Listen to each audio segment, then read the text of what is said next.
सबसे पहले तो ये विचार करो जो कम से कम ये बतलावन थोड़ी कम हो जाए, बातचीत थोड़ी कम हो जाए तो अच्छी बात है, बढ़िया रहे। थोड़ी बातचीत कम हो जाए तो अच्छी रहे। बातचीत करने वाला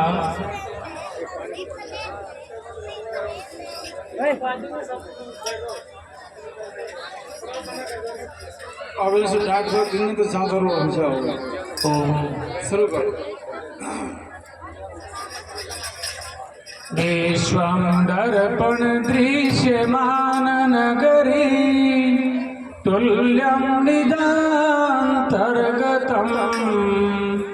पश्यन्नात्मनि मायया भैरवो भूतं यथा निद्रया यः साक्षात् कुरुते प्रबोध समये स्वात्मानमेव द्वयम् तस्मै श्री गुरुमूर्तये नमः इदं श्री दक्षिणामूर्तये।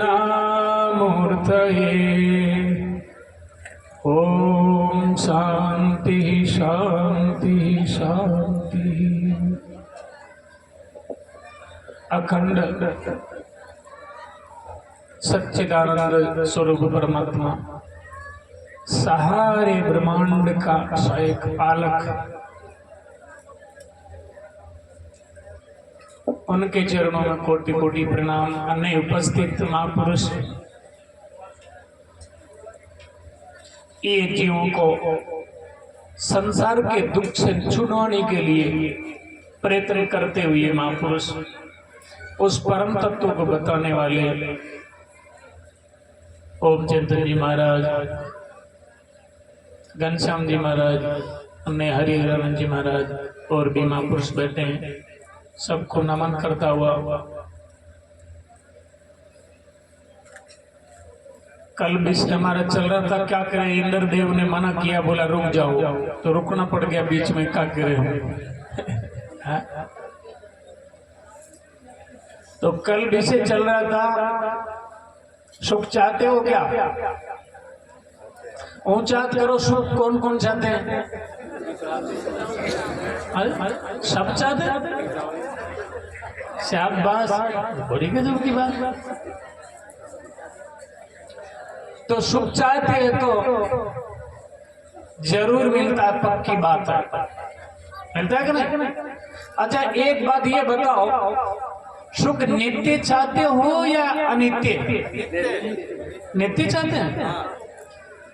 अच्छा, सब होशियार है, अनित्य सुख तो थोड़ी देर का, इसलिए नहीं चाहते हो ना। कोई नहीं चाहते सुबह से 12 बजे तक आनंद रहे और फिर पेट दुखे, ये कोई चाहते हैं? नहीं चाहते। अने मिलेगा कब पता?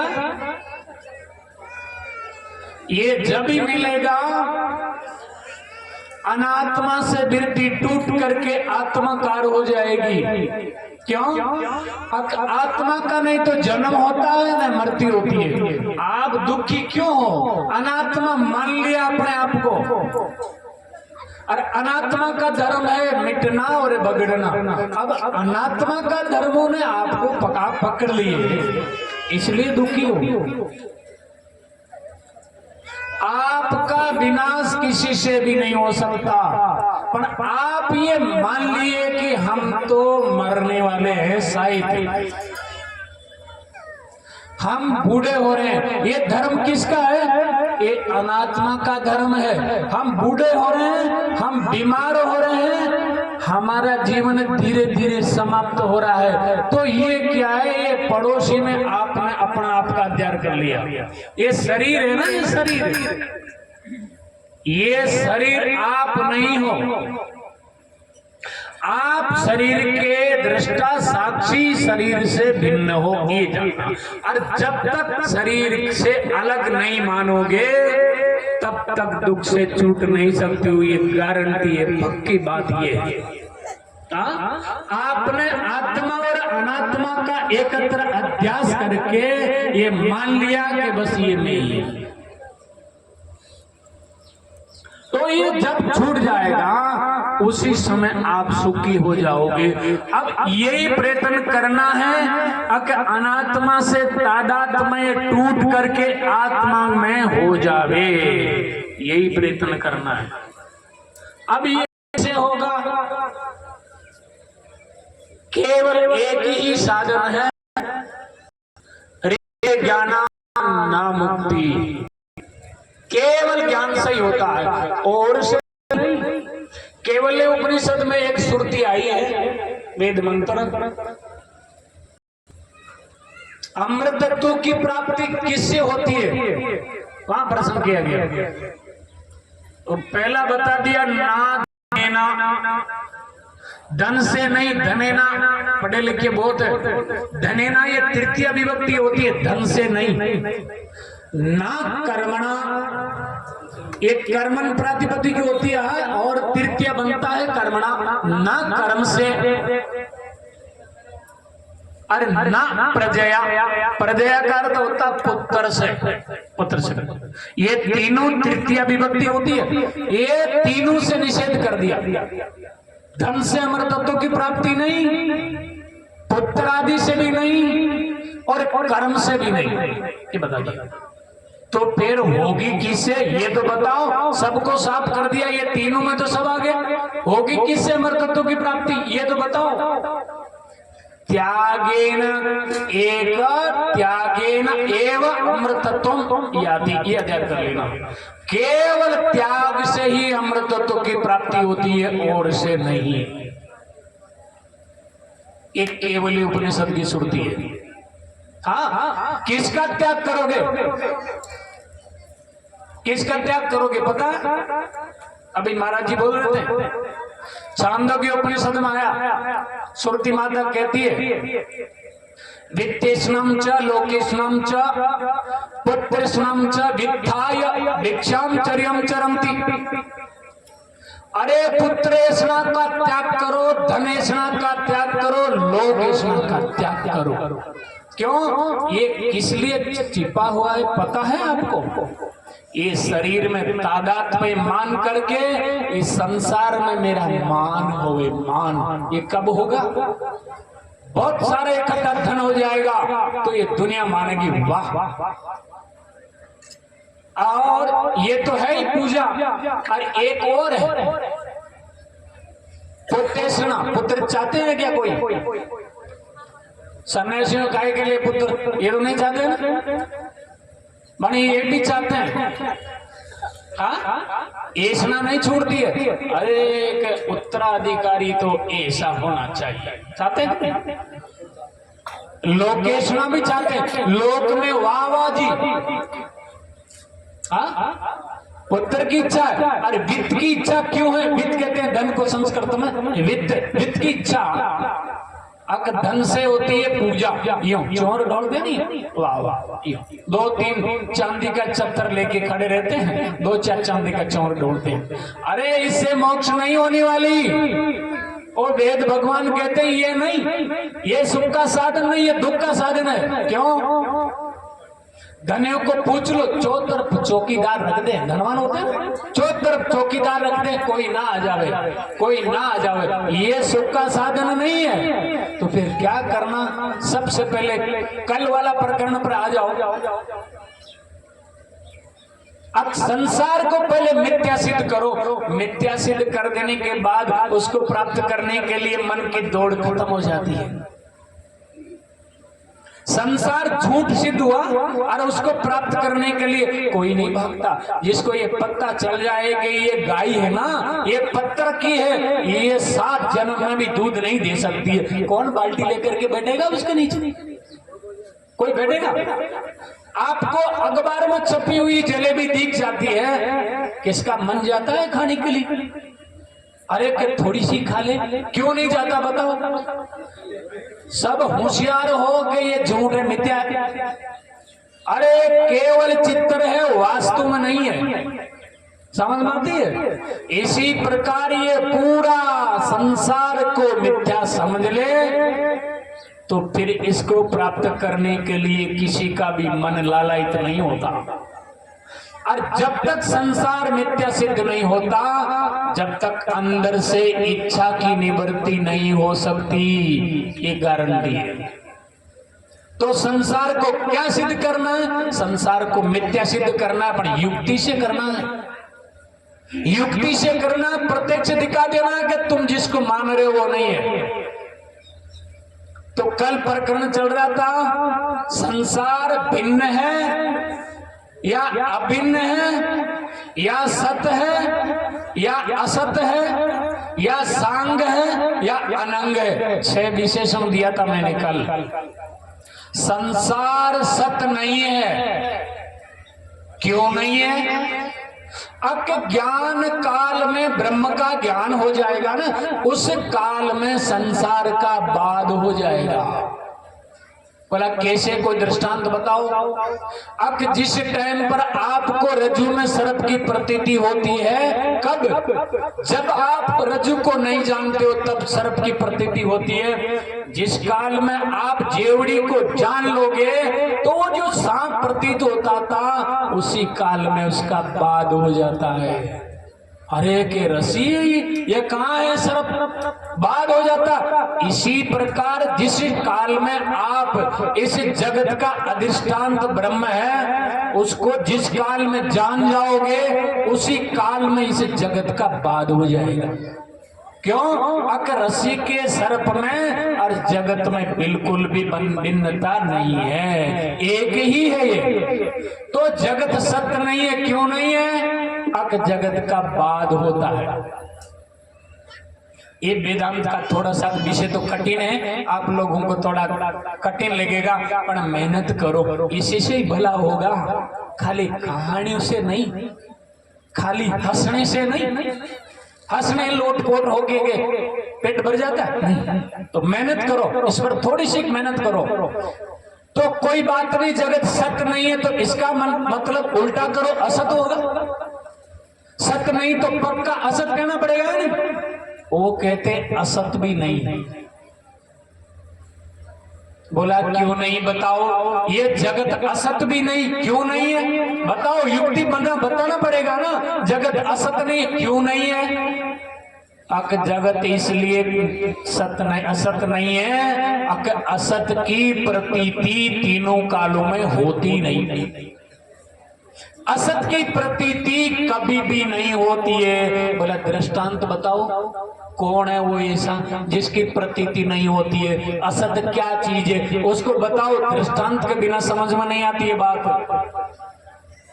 आपने कभी बांजड़ी का पुत्र देखा था क्या? देखा था? बांजड़ी का पुत्र देखा था क्या कभी? हा? नहीं देखा। होता है क्या? नहीं होता है क्या?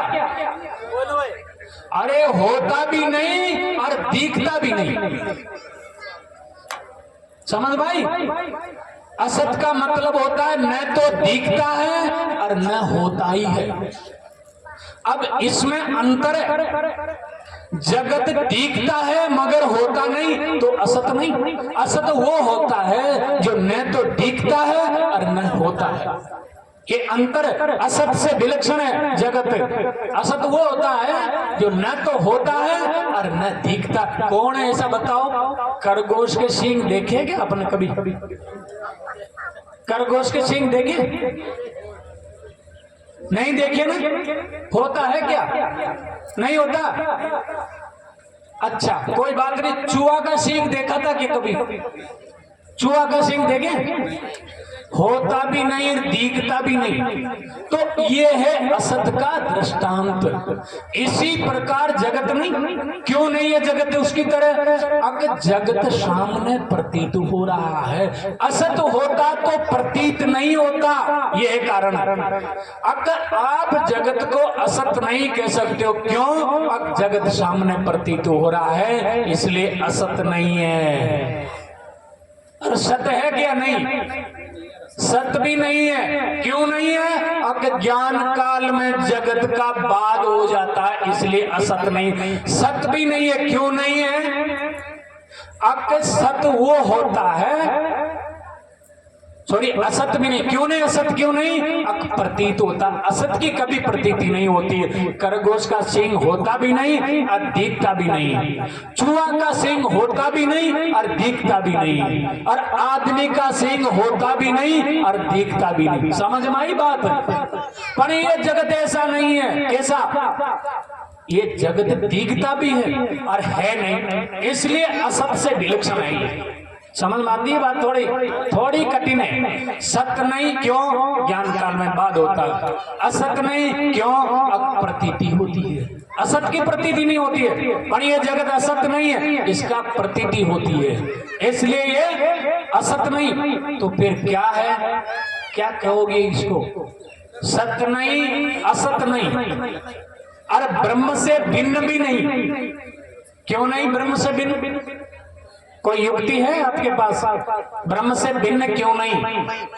ब्रह्म से अलग होता तो कल बताया था एक मंत्र, एक को ब्रह्म द्वितीया नास्ति, एक ही ब्रह्म है, दूसरा कोई नहीं। ये सुरती का अनादर होगा, ये सुरती झूठली सिद्ध हो जाएगी। एक ही ब्रह्म है, दूसरा कोई है ही नहीं। आप जगत को ब्रह्म से भिन्न मानोगे तो इस सुरती का निषेध होगा कि नहीं? इसलिए आप ब्रह्म से जगत को भिन्न नहीं मान सकते हो, तो फिर अभिन्न मान लो। अरे या तो भिन्न मानो या फिर अभिन्न तो मानना पड़ेगा। परेशानी आती है भाई, ये भिन्न नहीं है तो अभिन्न मानो। बोला अभिन्न भी नहीं है। क्यों नहीं है? क्या आपत्ति है? अभिन्न तो मान लो। बोला आपत्ति ये है, अगर ब्रह्म से अभिन्न हो जाएगा तो जगत ब्रह्म ही हो जाएगा। अगर अभिन्न हो गया तो जगत ब्रह्म ही हो गया, और ब्रह्म मान लोगे तो कभी बाद नहीं होगा जगत का। क्यों? अगर ब्रह्म का बाद होता क्या? कभी ब्रह्म का बाद नहीं होता, इसलिए जगत का भी बाद नहीं हो सकता अगर ब्रह्म से अभिन्न मान लोगे तो। इसलिए भिन्न भी नहीं, अभिन्न भी नहीं, सत भी नहीं और असत भी नहीं। ये चार समझ में आई बात? थोड़ा सो कठिन तो है, पर अगर बैठ जाए दिमाग में तो फिर अंग वाला है या अनंग है, या माया का वर्णन किया है। पर जगत में माया में कोई अंतर नहीं। क्यों? एक प्रमाण है, गोचर जान लग मन जाई, सो सब माया जान हो भाई। गोचर होता इंद्रिया। अरे जहां तक आपकी मन की पहुंच है, इंद्रियों की पहुंच है, सब माया ही माया है। तो जगत में माया में कोई परिवर्तन नहीं है, एक ही है ये। तो बताओ सत्य नहीं, असत नहीं, भिन्न नहीं, अभिन्न नहीं, और सांग नहीं और अनंग भी नहीं। क्यों? सांग क्यों नहीं? अंग होता तो कुछ पकड़ में आ जाता, कोई होती ना, कोई वस्तु तो होती होंगी, पर इसको मिथ्या कह दिया, इसलिए अंग वाली नहीं कह सकते हो इसको, और अनंग भी नहीं कह सकते हो, वर्णन कह रहे हो। इसलिए 6 विशेषण लगा करके काट दिया, जगत कहीं है ही नहीं। तो फिर है क्या चीज? आखिरी में ये बताया, विवेक चूड़ामणिकार भगवान भाष्यकार ने कहा अनिर्वचनीय स्वरूपा ये जगत है। अनिर्वचनीय का अर्थ होता है सत्य नहीं कह सकते हैं, असत नहीं कह सकते हैं, भिन्न नहीं कह सकते, अभिन्न नहीं कह सकते हैं। क्या कहोगे? आखिरी में अनिर्वचनीय कह करके पिंड छुड़ा लिया और संसार अनिर्वचनीय। तो ये झूठ सिद्ध हो जाने के बाद कौन बचेगा? संसार तो मिथ्या है ही है, अब बचा कौन? कौन बचा? जगत और ब्रह्म दो ही तो है, ये मान रहे हो ना आप? अब जो जगत को मान रहे थे उसको तो मिथ्या सिद्ध करके हटा दिया आपने, ये तो है ही नहीं। अब मिथ्या सिद्ध हो जाने के बाद किसकी दौड़ होगी? अरे झूठली वस्तु को प्राप्त करने के लिए कौन भागेगा? भागेगा कोई? एक विवेक चूड़ामणि में एक आया, 423 नंबर का श्लोक याद करके देखिए ना, वहां ये वर्णन किया गया अज्ञानियों की ये पहचान है। उस श्लोक में ज्ञानी की अज्ञानी की पहचान बता दिया। क्या लिखा? विद्या फलम स्यात् पहला है पंक्ति, विद्या फलम स्यात् असतो निवर्ति। अरे किसी ज्ञानी को विद्या का फल प्राप्त हो गया तो असत से निवृत्त हो जाएगा। आपको पता चल गया कि ये जो रोड पर पानी दिखाई देता ना सूर्य की किरण से, वो पानी नहीं है, तो आप दौड़ोगे क्या उसको प्राप्त करने के लिए? अरे कि थोड़ा मैं पी लूं, दौड़ोगे क्या? नहीं दौड़ सकते हो। क्यों? आपके बुद्धि में ये निश्चय हो गया अब पानी नहीं है, केवल प्रतीति मात्र पानी नहीं है। आपकी दौड़ खत्म हो जाएगी। और आप अगर दौड़ रहे हैं तो दूसरा देखने वाला जान गया कि अभी इसकी दृष्टि में ये पानी मिथ्या सिद्ध नहीं हुआ। वहां एक दृष्टांत दिया मृग को, हिरण का दृष्टांत दिया वहां ये दृष्टांत दिया। बोला हम कैसे जाने? बोला हिरण होता ना, हिरण दौड़ता है प्यास बुझाने के लिए, वो दौड़ना ये सिद्ध कर देता है कि ये पानी मान रखा है। ये हिरण सूर्य की किरण में पानी मान करके दौड़ रहा है। कैसे पता चला? इनकी दौड़ से पता चल गया अगर ये इस पानी को सत्य मान रखा है। अगर मिथ्या मान लेता तो दौड़ना खत्म हो जाता। अब ध्यान कर लो, आप संसार के पदार्थों के लिए अगर दौड़ रहे हैं तो समझ लो अज्ञानी का बाप है। पक्की बात वो दौड़ना सिद्ध कर देती है। अकियो इनको प्राप्त करना चाहता है ना, तो अभी संसार उसकी दृष्टि में मिथ्या सिद्ध नहीं हुआ, वो सत्य मान करके तो भाग रहा है। तो अगर सुख चाहते हो तो संसार को मिथ्या समझ करके, अपने स्वरूप को सत्य समझ करके मिथ्या से मुंह मोड़ लेना चाहिए। क्यों? मिथ्या से कभी भी सुख की प्राप्ति नहीं हो सकती। अरे है ही नहीं, कैसे सुख दे सकता? कोई वस्तु ही नहीं है तो कैसे सुख दे सकता है? ये जानते हैं आप? अब संसार तो मिथ्या सिद्ध हो ही गया, ये तो आ गया ना आपके समझ में। एक और आपका जो मोक्ष प्राप्त होगा वो नित्य है या अनित्य? जानते हैं कोई? नित्य है। नित्य है तो फिर अभी पापड़ बेलने की क्या जरूरत है? पहले से ही हो तो नित्य होता, उसका लक्षण है तीनों कालों में मौजूद है। वो तो अभी ये ग्रंथ पढ़ने की क्या जरूरत पड़ेगी? नित्य है तो नित्य का अर्थ वही है जो हमेशा रहता है। मैं ये नहीं पूछ रहा, आपका मोक्ष जिसको आप प्राप्त करोगे वो नित्य है या अनित्य? नित्य है। तो फिर काय के लिए भाग रहे हो? सो जाओ ना। अब तो प्राप्ति है, नित्य तो पहले से ही है। जरूरत क्या पड़ी? समझ में आती है? दोनों तरफ ये क्या थोड़ी तर्क दृष्टि से बढ़िया हिला हिला करके मजबूत कर लेते हैं। अब वास्तव में नित्य ही है। और अनित्य होता तो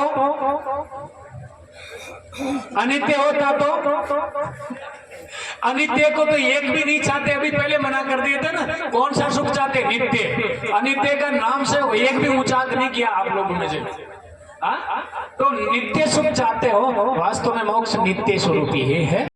तो फिर ज्ञान क्या करेगा? ये श्रुति बोलती है ना, नित्य ज्ञानान ना मोक्ष। क्या करोगे? ज्ञान के बिना मोक्ष नहीं होगा, और ज्ञान से होगा तो अनित्य होगा, क्योंकि उत्पन्न होगा। अगर ज्ञान से हुआ मोक्ष तो अनित्य ही होगा ना भाई। अज्ञान काल में बंधन है और ज्ञान से मोक्ष हुआ तो अनित्य हुआ ना भाई। नित्य कैसे हुआ? परेशानी है ना भाई। आप कह रहे हो नित्य है, पर श्रुति माता कहती है नित्य ज्ञानान ना मोक्ष। ज्ञान के बिना मोक्ष नहीं होती। इसका मतलब ज्ञान हो जाने के बाद ही मोक्ष होता है, तो अनित्य हुआ।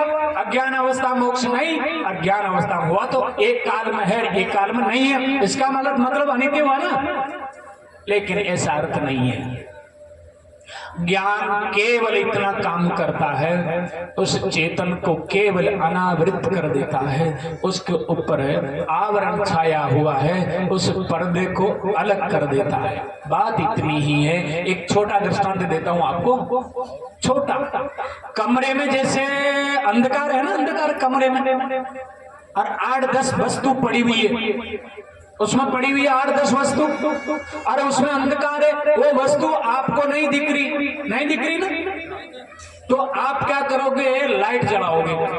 लाइट जलाता ही वो जो प्रकाश आएगा वो क्या करेगा बताओ? केवल अंधकार को भगाएगा। वो कमरे में जो वस्तु है ना, उसको बनाने में उस प्रकाश की ताकत नहीं है, केवल उसके ऊपर जो आवरण था उसको हटा देता है, प्रकाश अनावृत वस्तु को कर देता है। इसी प्रकार ज्ञान केवल आपके स्वरूप को आच्छादित किया अज्ञान ने, उसको हटा देता है। बस ये अर्थ करना है आपको, नहीं तो उड़ जाते हैं। अरे इधर तो कह रहे हैं नित्य ज्ञानान्न मोक्ष, और इधर कह रहे हैं नित्य, क्या करें? तो ज्ञान केवल ये अर्थ कर लेना, केवल अनावृत चित्त तादात्म्य में अनावृत कर देता है और चेतन का तादात्म्य में समन कर देता है। कहता हुआ 2 बज गया, इतना समय हो गया हमारा। ओम पूर्णमदः पूर्णमिदं पूर्णात् पूर्णमुदच्यते पूर्णस्य पूर्णमादाय पूर्णमेवावशिष्यते। ओम शांति शांति शांति। शंकरं शंकराचार्यं केशवं बादरायणं सूत्रभाष्य कृतो वन्दे भगवन्तो पुनः पुनः। ईश्वरो गुरुरात्मेति मूर्तिभेद विभागिने व्योमवद्व्याप्तदेहाय दक्षिणामूर्तये नमः। ओम शांति शांति शांति। अब आपको क्या निश्चय करना था?